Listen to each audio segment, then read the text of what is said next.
Anda menyaksikan Kompas Bisnis bersama saya, Yan Rahman. Saudara, dunia teknologi Amerika Serikat saat ini sedang tidak baik-baik saja dengan kehadiran aplikasi AI DeepSeek asal Tiongkok. Sejumlah pengusaha dan juga pengamat sektor teknologi menilai selama ini Amerika terlalu menganggap remeh inovasi dan juga kualitas industri kecerdasan buatan asal Tiongkok.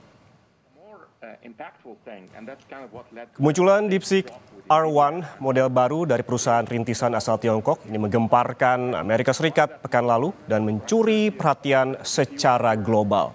Kondisi ini tidak diantisipasi oleh pasar teknologi Amerika sehingga muncul kegaduhan mulai di pemerintahan hingga ke Wall Street. Saham-saham teknologi pun bertumbangan. Amer Awadallah, pendiri dan juga CEO Vectara, perusahaan pencarian AI generatif yang berbasis di Amerika Serikat, bilang bahwa kemunculan DeepSeek menjadi pukulan besar bagi perusahaan-perusahaan teknologi AS yang selama ini menganggap remeh inovasi AI Tiongkok.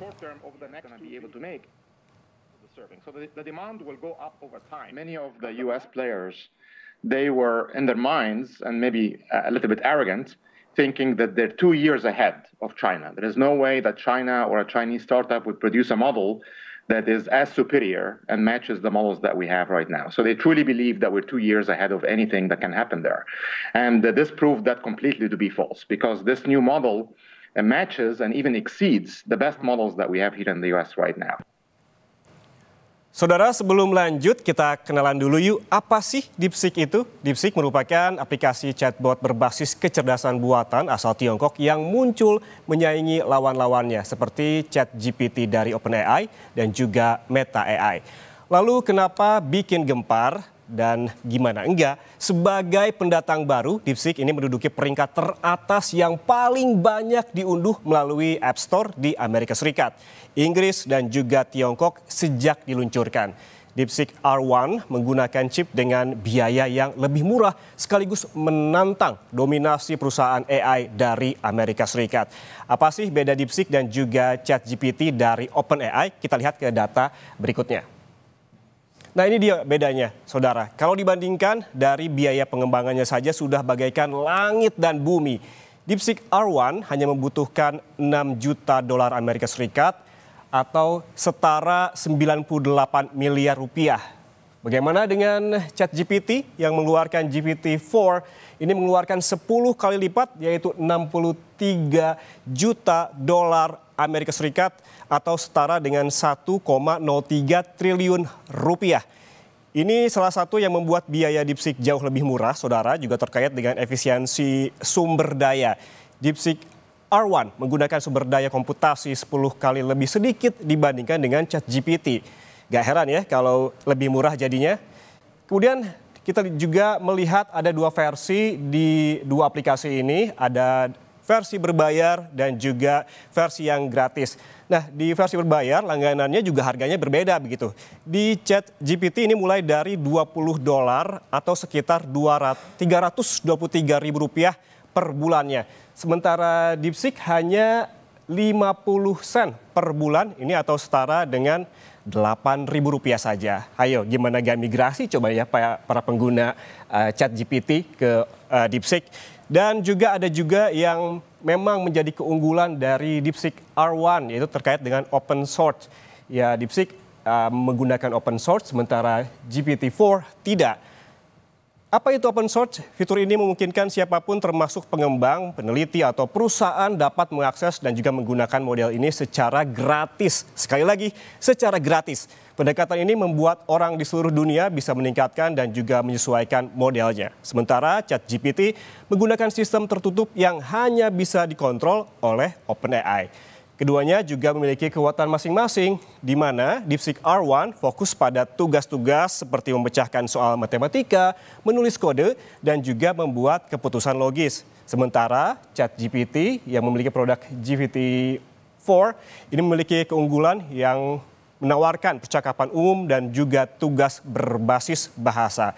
Siapa ayo yang suka curhat di ChatGPT? Ini keunggulannya ChatGPT, merupakan penulisan dan juga percakapan. Gebrakan DeepSeek R1 ini membuat pasar saham Amerika ketar-ketir. Kita lihat data selanjutnya. Nah, ini dia. Saham yang paling terguncang datang dari produsen chip Amerika Serikat dengan penurunan kapitalisasi yang drastis.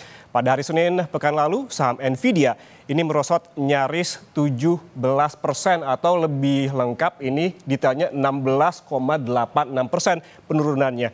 Ini merupakan penurunan yang paling rendah sejak tahun 2020 bagi Nvidia. Ini gonjang-ganjing DeepSeek juga memiliki dampak berantai terhadap perusahaan semikonduktor seperti Broadcom. Selain Nvidia, ada juga perusahaan lain, teknologi tentunya yang memang turun drastis pada peluncuran ataupun pada pekan lalu begitu di hari Senin. Ada Microsoft yang turun 2,14%, ada Alphabet yang turun 4,4%, ada Dell Technologies yang turun ataupun ambles 8,70%, dan ada Marvell Technology yang juga turun cukup dalam koreksinya 19,11% di pekan lalu. Dan saudara, selain itu juga ada ratusan orang kaya yang merugi banyak akibat manggungnya DeepSeek. Siapa saja, kita lihat ke data selanjutnya. Nah, ini dia, ada DeepSeek gempar ratusan orang terkaya dunia rugi. Kita merangkum paling tidak ada 3 orang terkaya di dunia di sektor teknologi di Amerika yang merugi akibat DeepSeek dengan kerugian yang sangat fantastis. Di mana, saudara, kita lihat ada Jensen Huang, ini merupakan pendiri dari Nvidia Corp. Kemudian ada Larry Ellison, Oracle Corp. Dan Michael Dell, ini merupakan pendiri ataupun CEO dari Dell Inc. Di mana kerugian besar dialami oleh Jensen Huang, pendiri Nvidia, mencapai 20,1 miliar dolar Amerika Serikat atau setara 325 triliun rupiah atau sekitar 20% dari total kekayaannya yang hilang. Sementara kerugian gabungan yang dialami Jensen Huang mencapai 108 miliar dolar Amerika Serikat atau lebih dari 1.747 triliun rupiah. Kemudian kita bergeser ke Larry Ellison, merupakan pendiri Oracle Corp. Ini merugi 22,6 miliar dolar Amerika Serikat atau setara 365 triliun rupiah. Dan secara persentase hanya setara dengan 12% kekayaannya. Jika dibandingkan dengan Jensen Huang, persentase kerugian dari Oracle Corp lebih sedikit. Kemudian ada juga pendiri Dell Inc. yaitu Michael Dell, di mana kehilangan 13 miliar dolar Amerika Serikat atau lebih dari 210 triliun rupiah. Dan saudara, Presiden Amerika Serikat Donald Trump menyoroti keunggulan metode AI DeepSeek. Trump bilang munculnya AI DeepSeek menjadi pengingat bagi industri teknologi Amerika Serikat agar lebih kompetitif.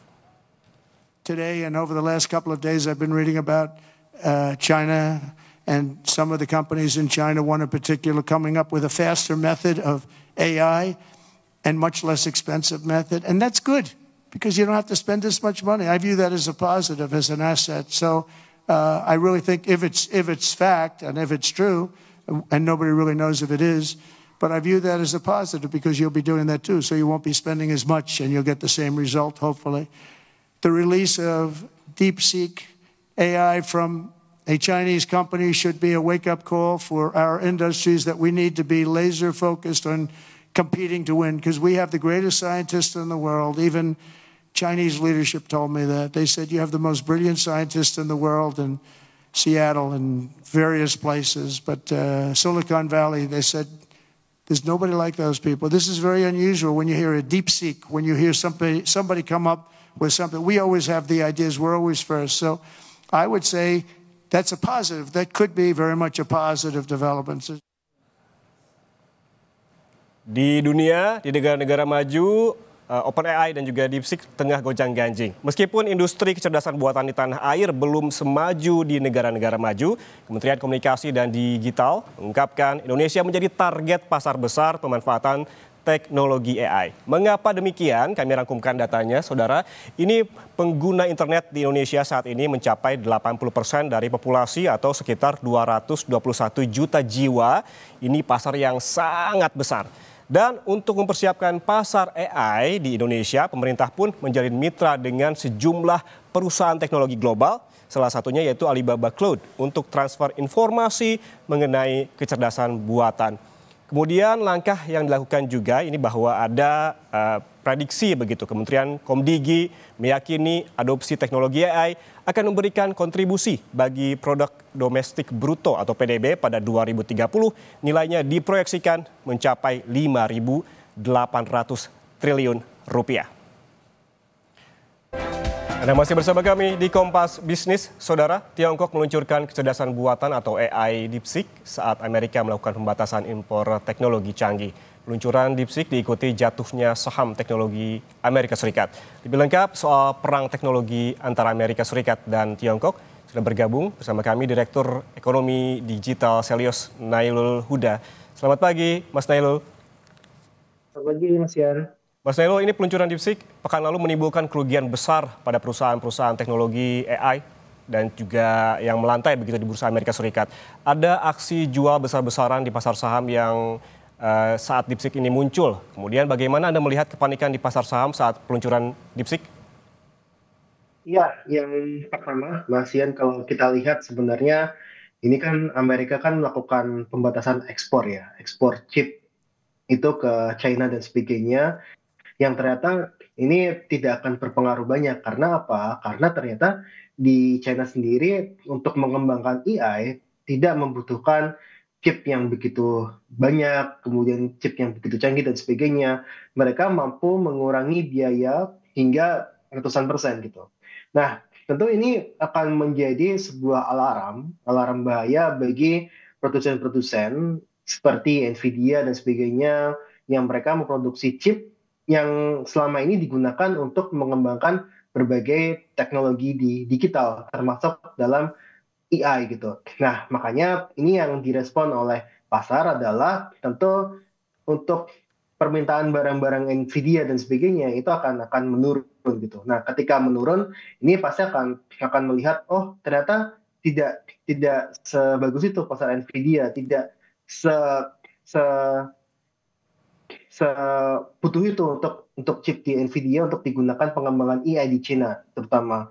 Nah, ini yang menyebabkan ekspektasi pasar akhirnya negatif terhadap produk-produk yang dijual Nvidia. Nah, ini yang membuat akhirnya harga saham dari Nvidia itu menurun relatif tajam, Mas. Kalau kita melihat ini muncul kepanikan begitu di Amerika dari industrinya dan juga di pasar saham.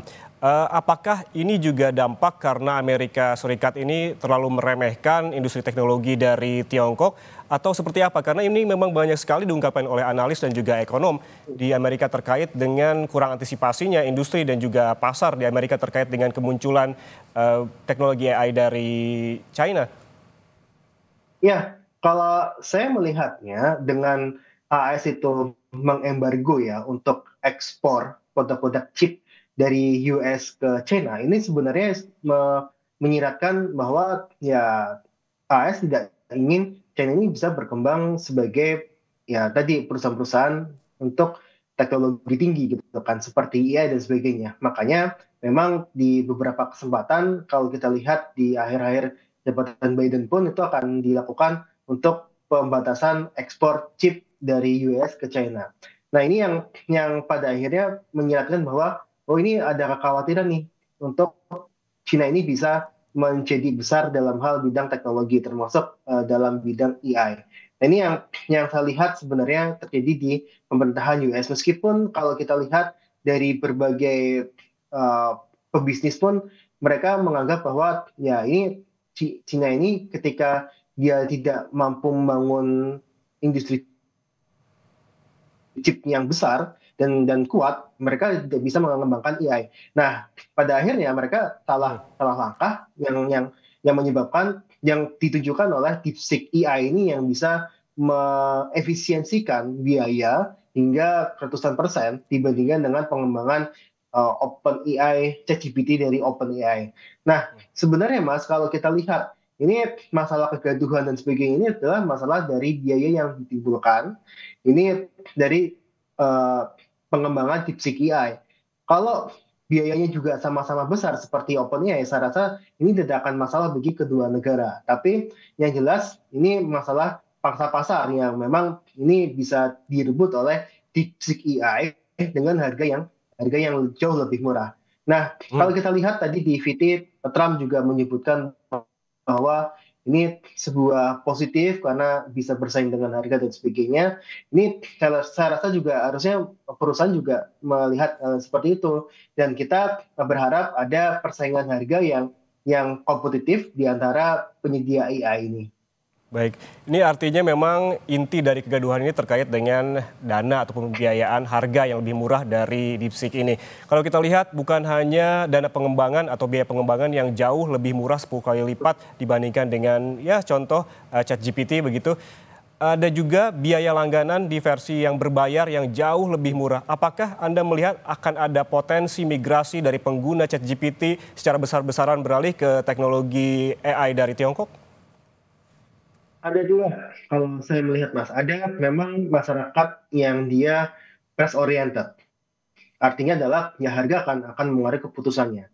Dan kita lihat sebenarnya banyak yang beranggapan seperti ini, bahwa ya DeepSeek AI menawarkan lebih murah langganannya, mereka pasti akan bermigrasi gitu kan, dibandingkan mereka melanjutkan untuk berlangganan di OpenAI. Tapi juga harus disadari bahwa ini kan open source ya, artinya adalah semua orang bisa menggunakan dan datanya memang tidak ada retensi data di situ. Nah, kemungkinan besar memang ada beberapa orang yang masih memikirkan tentang keamanan data pribadi mereka. Ini yang memang bisa bisa dilihat, ada sebagian orang yang akan tetap menggunakan OpenAI dan sebagainya dengan fitur-fiturnya dan juga keamanan datanya. Tapi bagi sebagian orang juga melihat, oh ini lebih murah DeepSeek AI yang dimana dia $0,5 dibandingkan dengan $20 per bulannya, itu sangat jauh sekali. Nah ini yang menyebabkan banyak migrasi dari OpenAI kepada DeepSeek AI. Nah ini yang saya lihat sebenarnya terjadi perebutan pasar yang ada di global untuk pengguna DeepSeek AI dan OpenAI. Mas Nailul, kalau kita lihat pada pekan kemarin yang memang terdampak oleh kehadiran ataupun kemunculan DeepSeek bukan hanya dari sektor teknologi yang melantai di bursa. Kita lihat juga ini ada beberapa emiten seperti perusahaan semikonduktor semacam Broadcom. Ini terimbas begitu. Ya. Prediksi Anda ataupun analisis Anda ini akan meluas kemana saja terkait dengan munculnya DeepSeek di Amerika? Ya, yang memang semiconductor itu kan juga bahan penghasil chip ya. Jadi memang ini ada kaitannya dengan di situ. Jadi ketika Broadcom dan sebagainya ini dia ataupun permintaan chip ini menurun gara-gara DeepSeek AI itu hanya menggunakan 2.200 chip Nvidia kalau salah. Sesuai dengan retensi perdagangan ekspor US ke China untuk chip. Nah ini yang saya rasa ini juga menyebabkan permintaan untuk semiconductor dari Broadcom itu juga akan menurun gitu kan. Karena ini yang kita sebut sebagai rantai produksinya pasti akan terganggu. Nah, ini yang saya lihat dengan murahnya dari sisi biaya, kemudian dari sisi teknologi juga tidak perlu memerlukan teknologi yang paling canggih, memerlukan chip dalam jumlah yang sangat besar. Saya rasa ini akan mengguncang dari industri teknologi di US gitu. Nah, tapi kalau saya lihat sebenarnya ini akan jadi titik balik juga, bahwa nanti pengembangannya akan semakin masif, akan ada titik baru lagi, karena kita lihat sebenarnya ada juga Alibaba AI yang saat ini tengah dikembangkan juga ya, Alibaba AI dan sebagainya, yang saya rasa ini akan memunculkan satu retensi baru lagi gitu uh, untuk pasar AI secara global gitu. Jadi ini tidak akan berujung kepada DeepSeek AI versus OpenAI, tapi akan menjalar ke beberapa perusahaan teknologi lainnya. Kalau kita lihat seperti yang disebutkan tadi oleh Mas Nailul terkait dengan harga begitu, harga yang murah begitu. Kalau kita melihat harga murah bahkan berlangganan yang murah yang jauh sekali harganya membandingkan DeepSeek dengan ChatGPT begitu. Menurut Anda ini dari perang teknologi ini siapa yang akan paling diuntungkan secara pengguna dan juga secara industri? Ya, tentu kita melihat dari model DeepSeek AI ini, karena dia bisa dikembangkan oleh penggunanya, ini akan menjadi menarik karena beberapa perusahaan bisa menggunakan model yang dikembangkan DeepSeek AI untuk aplikasi sendirinya atau aplikasi dari perusahaan itu sendiri. Nah, ini yang memang menjadi keunggulan dari DeepSeek AI. Nah, tapi kalau kita lihat sebenarnya ini terkait masalah data gitu kan. Data yang memang kalau open source itu masih datanya tidak ada perlindungan data yang cukup kuat lah karena dia sifatnya open source dan sebagainya. Nah, ini yang saya lihat akan diuntungkan pasti adalah Tiongkok dan US karena pada satu sisi mereka pasti akan mencoba untuk bersaing dalam bidang AI baik itu dari sisi kualitas maupun dari sisi harga gitu. Nah, kemungkinan besar ini akan menjadikan satu start baru yaitu adalah persaingan untuk AI ini itu adalah di sisi harganya. Mereka akan berlomba-lomba untuk membuat AI yang lebih efisien, AI yang lebih affordable secara harga, yang pasti akan dinikmati oleh semua konsumen. Nah, kita melihat perusahaan Indonesia memang sudah beberapa kali juga saya temukan sudah mengembangkan AI, tapi AI-nya masih sederhana, seperti AI untuk manajemen perusahaan, AI untuk red hailing dan sebagainya itu sangat-sangat terbatas, tapi bukan untuk yang kecerdasan buatan seperti OpenAI dan DeepSeek AI. Nah, ini kita harap ada dorongan bahwa di Cina pun itu bisa mengembangkan dengan harga yang murah, di Indonesia kenapa tidak gitu. Nah, ini kita dorong perusahaan-perusahaan teknologi Indonesia itu bisa juga bersaing di industri AI secara global. Baik, Mas Nailul, kita kembali lagi ke pasar di Amerika Serikat. Begitu kalau kita lihat memang terjadi kegaduhan. Antisipasi apa yang patut dilakukan oleh industri AI di Amerika dan pemerintah secara umumnya di Amerika Serikat agar hal serupa tidak terjadi kembali? Apakah memang harus juga mengadaptasi teknologi yang efisien dan juga murah begitu? Iya, ini kan disrupsi ya Mas ya. Teknologi itu kan sebenarnya kan memang berkekuatannya di efisiensi kan. Ketika teknologi itu dia bisa membuat murah, itu justru akan lebih bagus gitu. Makanya ini adalah disrupsi sebenarnya. Nah, ketika disrupsi, maka yang patut dilakukan oleh industri teknologi itu adalah adaptasi. Nah, adaptasi inilah yang jadi kunci sebenarnya bagi perusahaan-perusahaan teknologi US ataupun di secara global lah ya, untuk bisa menyaingi kekuatan ya tadi efisiensi dari DeepSeek AI. Meskipun kalau kita lihat sebenarnya kekuatan dari OpenAI pun ada banyak keunggulan ya dibandingkan dengan DeepSeek AI ya. Tapi cara operasional, cara pengembangan dana dan sebagainya itu, dana pengguna dan sebagainya itu jauh lebih murah. Makanya ini adalah disrupsi yang mengharuskan perusahaan itu adaptasi. Nah, ini yang sebenarnya harus dilakukan oleh tadi OpenAI, terus kemudian Meta AI dan sebagainya, atau groups yang TX ya, itu juga harus bisa beradaptasi dengan harga yang lebih murah, kemudian juga ya affordable secara harga ya kepada masyarakat dan sebagainya. Kalau itu ditinggalkan ataupun adaptasi dengan hal itu ya pasti mereka akan ditinggalkan oleh pelanggannya. Yang perlu dilakukan oleh industri AI di Amerika dan juga secara global agar tidak terjadi kegaduhan adalah adaptasi. Perlu dilakukan juga membuat teknologi yang jauh lebih efisien dan juga lebih murah dibandingkan saat ini agar bisa bersaing dengan teknologi AI yang saat ini dikembangkan oleh Tiongkok. Terima kasih Direktur Ekonomi Digital Selios Nailul Huda telah bergabung bersama kami di Kompas Bisnis. Sehat selalu.